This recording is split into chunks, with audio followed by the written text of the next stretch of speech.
Hello guys, today I'm going to tell you about that SPCX token. Now before I start the video, let's share my legal disclaimer. This video is only for educational purpose. Do your own research for the investing. According to the website, SPCX tokenized stock ticker SPCX is a blockchain based digital assets that represents direct ownership of actual SpaceX shares, enabling 24/7 trading on the Solana network.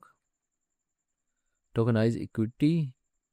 Each SPCX token is a digital certificate for one share of SpaceX stock shared by the regulated US stockbroker dealer Backpack Securities. On-chain trading.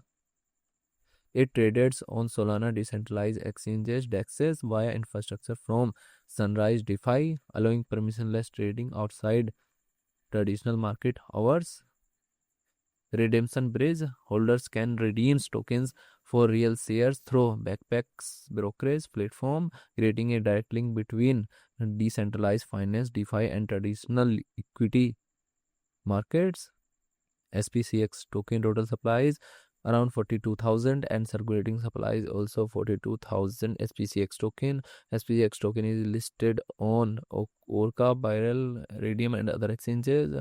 If I share my opinion with you, then this project up to 65% chance is that it is a legit or good project. So guys, don't take my opinion as a financial advice. Do your own research for the investing. Thanks for watching.